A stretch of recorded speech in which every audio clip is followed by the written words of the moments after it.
आज हमारा टॉपिक है त्वचा से संबंधित त्वचा के व्युत्पन्न। व्युत्पन्न क्या होते हैं? व्युत्पन्न वे संरचनाएं होती है, त्वचा के व्युत्पन्न वे संरचनाएं होती है जो त्वचा से ही उत्पन्न होते हैं। तो इसमें अपन रोम होते हैं या त्वचा की बहुत सारी ग्रंथियां हैं, तो वो सारी एक एक करके पढ़ेंगे। तो आज अपन पढ़ते हैं रोम के बारे में। फर्स्ट व्युत्पन्न है रोम और रोम की संरचना। तो देखिए रोम क्या है। रोम जिसको अपन साधारणतः बाल या हेयर्स बोलते हैं। तो रोम का जो निर्माण है वो एपिडर्मिस से ही होता है। एपिडर्मिस होता है, और एपिडर्मिस भी कौन सी? जो सजीव अंकुरण स्तर है, अंकुरण स्तर, इसको अपन कहते हैं स्ट्रेटम जर्मिनेटिवम, यही इसको हमने कहा था मेलपिगी स्तर। मेलपिगी इसको लेयर कहा था हमने। तो इस स्ट्रेटम जर्मिनेटिवम या मेलपिगी लेयर से ही रोम का निर्माण होता है। और ये हालांकि दशा किस में रहता है? डर्मिस में दशा रहता है। निर्माण तो एपिडर्मिस हुआ, और दशा कहाँ पर है? अंदर किसके अंदर दशा हुआ है? डर्मिस के अंदर दशा हुआ है। रोम का पाया जाना। रोम का पाया जाना स्तनधारियों का एक विशिष्ट लक्षण होता है।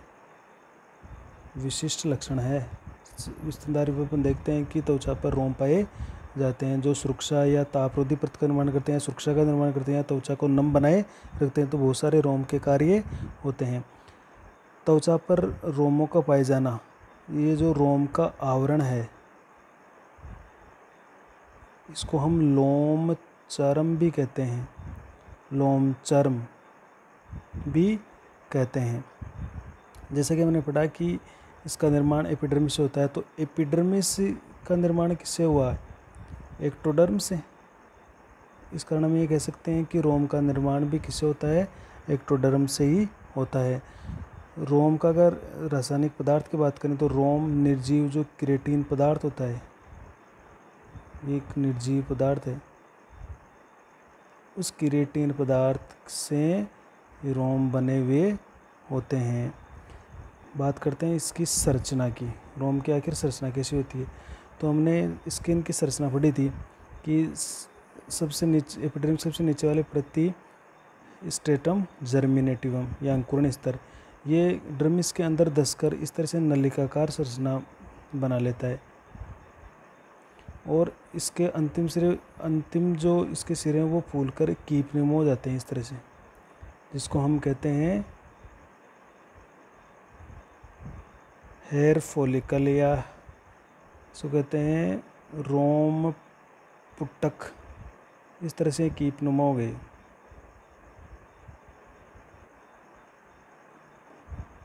इसके अंदर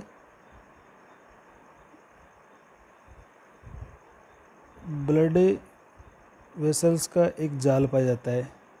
इस जाल को कहते हैं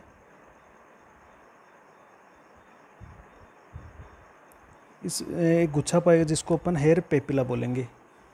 इस गुच्छा, ये जो गुच्छा है ब्लड वेसल्स का, इसको तो बोलेंगे अपन रोम पुटक, और इसको बोलेंगे अपन रोम, जैसे हिंदी में कहते हैं इसको अंकुरक, या इसको कहेंगे हेयर पेपिला, और इसको कह देंगे हेयर फॉलिकल।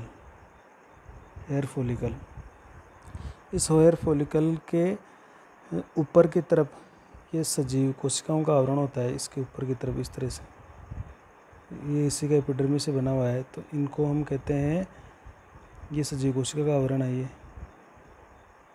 इसके हेयर फॉलिकल के ऊपर इस सजीव कोशिका का जो आवरण है इस पेपिला के ऊपर, इसको बोलेंगे रोम मूल, ये इसको कहेंगे हेयर रूट। देखिए मतलब एक तो ये जो जर्मिनेटिव लेयर है ये अंदर धंसकर नलिकाकार संरचना बना रही है, और इसके जो है आधारी भाग है या इसको अंतिम भाग ये फूल कर दे, कीपनुमा हो गया है। उल्टा कीप जिसको अपन कहें उसकी तरह निर्माण कर लिया है। और इस के जो अंदर जो गड्ढा है या जो खड्डा है उस खड्डे के अंदर ये रोम अंकुरक या हेयर पेपिला पाया जाता है, जो रुधिर केशिकाओं का एक गुच्छा होता है। ये हेयर पेपिला क्या है? रुधिर केशिकाओं का गुच्छा, केशिकाओं का गुच्छा है। यहाँ से रुधिर आता है और यहाँ से ये जो इसके ऊपर ठीक आवरण है इसको अपन कहते हैं हेयर रूट। ये सजीव कोशिकाएं होती है। हेयर रूट की सेल कैसे रहती है? सजीव। तो जैसे इस हेयर पेपिला से इन कोशिकाओं को पोषण मिलता है, ऑक्सीजन मिलती है, तो ये कोशिकाएं विभाजित होती है और विभाजन होने से इस कोशिकाएं ऊपर की तरफ खिसकती है इस तरह से। और जब ऊपर की तरफ खिसकती है तो खिसकते खिसकते इन कोशिकाओं में क्रिएटिन पदार्थ बनने लगता है, क्रिएटिन पदार्थ बनने लगता है। और ये क्रिएटिन पदार्थ जैसे जैसे ऊपर ये कैसे खिसकती क्रिएटिन पदार्थ और भी ज़्यादा बनने लगता है। और एपिडर्मिस इसका बाहर जो भाग निकला होता है वो पूरी तरीके से क्रिएटिन युक्त होता है, क्रिएटिन युक्त होता है।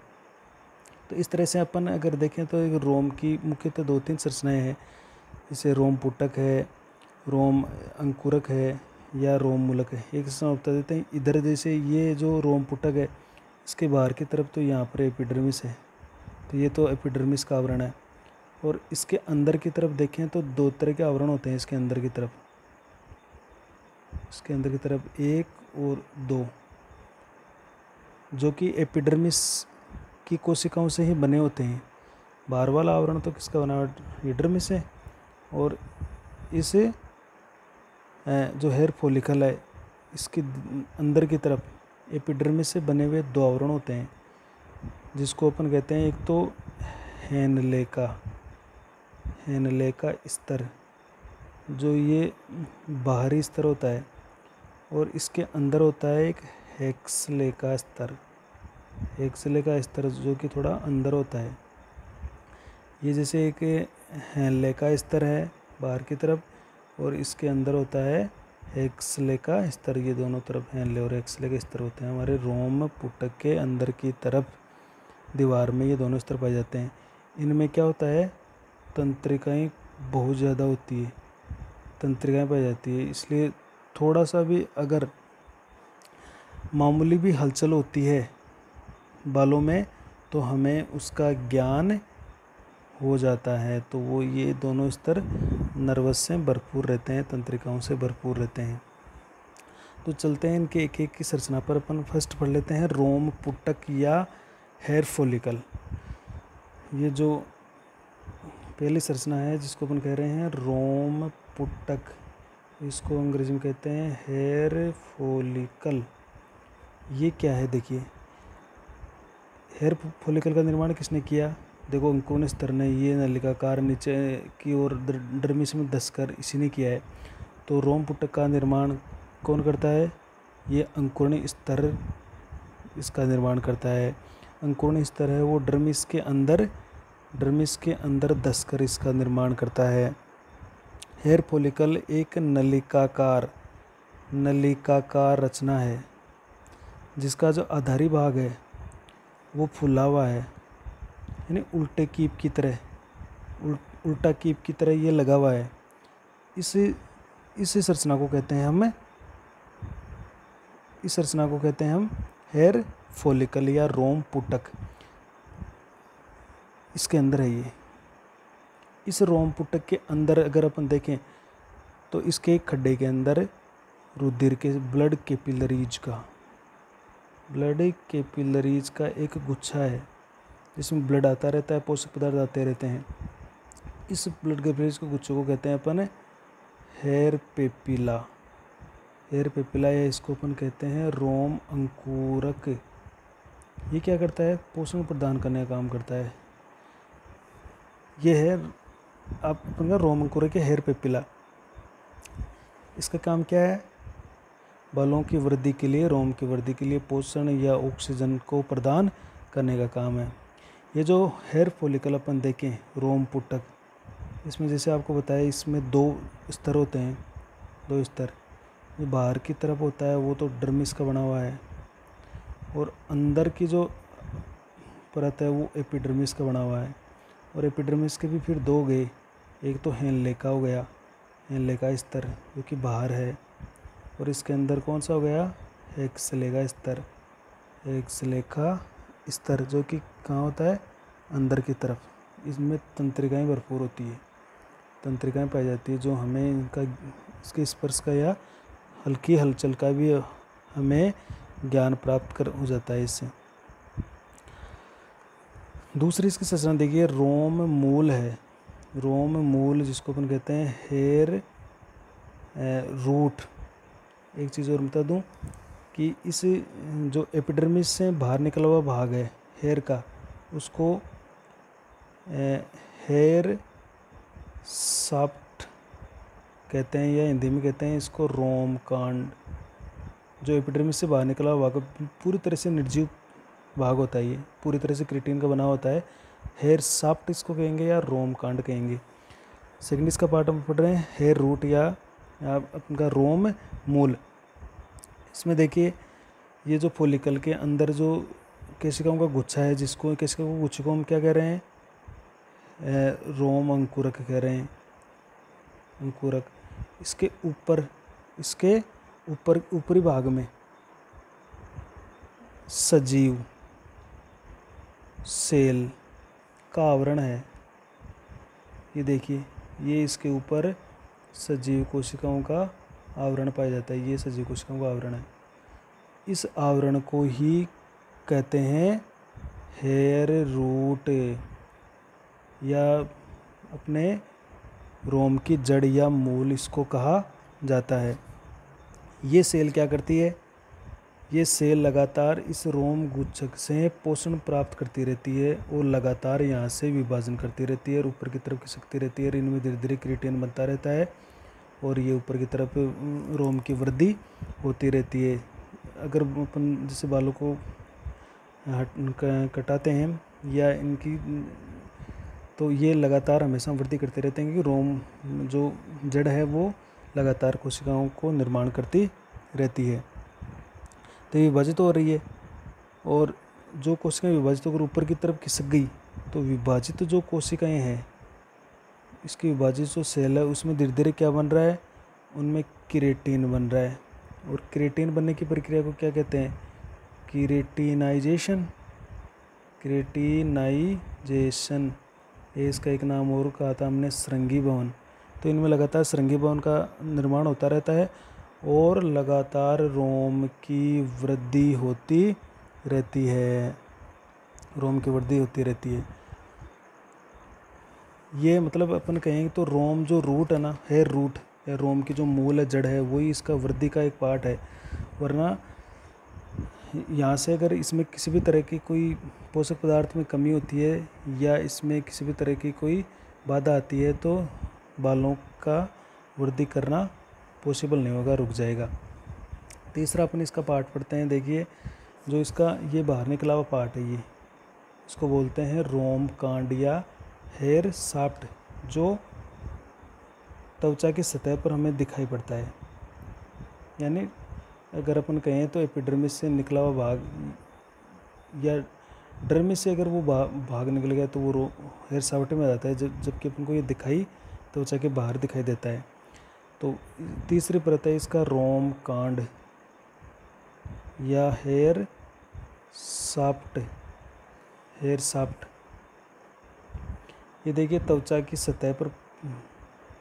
सतह पर रोम का निकला भाग है, निकला भाग, ठीक है। और इस भाग में पूरे जो रोम मूल से जो कोशिकाएं बन रही थी, उनमें पूरी तरीके से, यानी जो कोशिकाएं हैं उनमें पूरी तरह से श्रृंगी भवन हो जाता है, यानी पूरी तरीके से कोशिकाएं हैं वो निर्जीव हो जाती है, मृत हो जाती है। तो इस तरह से इसका निर्माण हो रहा है। तब हम ये कहेंगे हेयर शाफ्ट है वो पूरी तरीके से केराटिन का बना हुआ होता है, पूरी तरीके से केराटिन किससे निर्मित है, वो निर्जीव पदार्थ है। और अपन देखते हैं कि ये गोल या बेलनाकार भाग होता है बाहर की तरफ बाल का। इसके जो लास्ट के जो सिरे होते हैं वो लगातार झड़ते रहते हैं, या इनके जो सिरे होते हैं वो उतरते रहती है। तो ये इनमें इनकी जो सिरे होते हैं वो टूट टूट कर हटते रहते हैं। अगर हम इस रोम कांड का अगर काट काट के देखें या इसकी संरचना देखें तो हमें इस कुल मिलाकर 3 इसके इस तरह अपन को दिखाई देते हैं। अगर जैसे अपन त्वचा के बाहर निकला हुआ ये पार्ट है, इसके अगर अपने टीएस काट काटें इस तरह से टीएस काट, तो हमें ये गोल एक काट प्राप्त होगी। तो इसके अंदर हमें इसके 3 स्तर मुख्य रूप से दिखाई देंगे, इसके 3 स्तर। वो 3 स्तर कौन कौन से होंगे? देखो, सबसे बाहर की तरफ इसको हम कहेंगे क्यूटिकल का आवरण। फिर इसके अंदर होगा थोड़ी बड़ी बड़ी कोशिकाएं होंगी, उन कोशिकाओं के बीच में कुछ वर्णक कोशिकाएं पाई जाएगी। ये पार्ट है इसका कोर्टेक्स, ये इसको वलकुट भी कह देंगे हम, या इसको कहते हैं उपत्वचा। और इसके अंदर जो छोटी छोटी कोशिकाएं होती है जिनके अंदर हवा भरी हुई रहती है, उस बीच के पार्ट को अपन कहते हैं मेडुला। अगर रोम साफ्ट, तो इसके 3 अपन को भाग दिखाई देते हैं रोम कांड के या हेयर साफ्ट के। तो पहला इसको जो इसका पार्ट है क्यूटिकल, ये तो देखो इसका बाहरी स्तर है और लगभग एक ही कोशिका से बना हुआ है। ये देखो, ये एक कोश की स्तर होता है, बाहरी स्तर है और एक कोशिकीय परत से बना हुआ होता है। इसकी कोशिकाएं सल्की होती है, सल्की, यानी आपको इसमें सल्क जैसी संरचनाएं दिखाई देगी अगर अपन इसको ध्यान से देखते हैं। दूसरा इसका पार्ट हो गया, इसके ठीक नीचे होता है कोटेक्स। इस कोटेक्स, ये बीच की परत है जिसको अपन कहेंगे कि ये मध्य वाली परत है। ये बहुत सारी कोशिकाओं से बनी होती है, इसमें खूब सारी कोशिकाएं होती है। तो ये बहुकोशिकीय स्तर होता है। इसकी सेल के बीच में मध्य में बहुत इम्पोर्टेंट बात है, कुछ रंगा कणिकाएं, पिगमेंट जिसको सेल बोलते हैं अपन, पिगमेंट कणिकाएं से वो ग्रेन्यूल्स, इसके लिए सही शब्द है ग्रेन्यूल्स, पिगमेंट ग्रेन्यूल्स इसके अंदर पाई जाती है। ये पिगमेंट ग्रेन्यूल क्या करती है? रोम को कलर देती है, कलर या रंग प्रदान करती है। अगर इसमें किसी भी तरह की कोई कमी होती है तो रोम का कलर है वो फॉल्ट हो जाएगा और काले से अलग तरह का इसका रंग अपन को दिखाई देगा। हालांकि यहाँ पर मुख्य रूप से 2 तरह के हेयर पिगमेंट देखे गए हैं मनुष्य में। ये जो रंगा कणिकाएं, ये 2 प्रकार की देखी गई है। इसमें एक तो है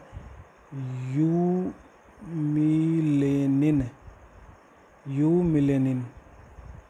ये जो भूरे बाल होते हैं, भूरे बाल या जो काले बाल होते हैं, वो इसी के कारण होते हैं, भूरे या काले बाल, यूमेलिन के कारण।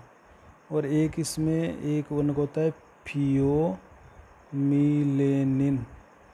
फ्यूमेलिनिन। ये कई व्यक्तियों अपन देखते हैं कि लाल या पीले बाल होते हैं, तो वो उसका मतलब है उनके इस कोर्टेक्स भाग में फ्यूमेलिनिन नाम की रंगा कणिकाएं उपस्थित होती है। तो उनमें इस तरह के बाल आपको देखने को मिलेंगे।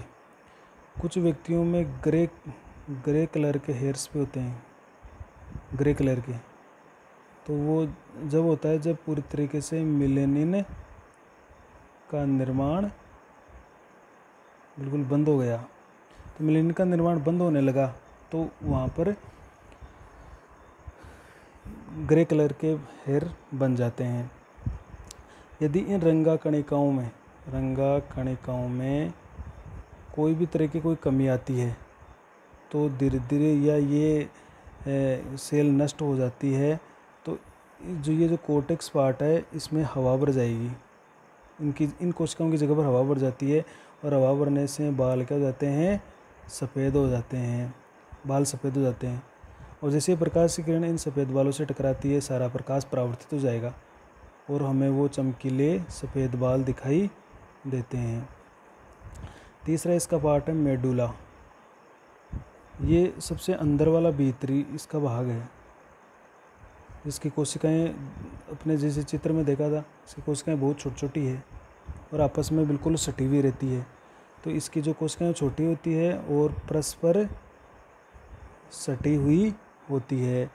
इसमें देखा गया कि इसमें मुख्यतः प्राय इसमें वायु भरी रहती है और ये इसका काम होता है रोम का एक्सिस बनाना, रोम का अक्ष बनाना। ये रोम का बीच का पार्ट है, तो ये रोम का अक्ष का निर्माण करती है। तो ये इसकी संरचना हो गई। इसके अलावा जैसे अपने रोम की संरचना पढ़ी थी, तो ये इसका अंकुरण स्तर हो गया, अंकुरण स्तर। ये इसका रोम पुटक हो गया, ये रोम अंकुरक हो गया। ये इसके ऊपर आवरण सजीव कोशिका रोम मूल हो गया। ये गुच्छा है वो रोम अंकुरक है ही। इसके बाहर की तरफ ये डर्मिस का आवरण है। और इसी तरह से यहाँ पर जो एपिडर्मिस है, ये एपिडर्मिस क्या करती है, यहाँ पर नलिकिया फोल्डेड होकर एक ग्रंथि बनाती है।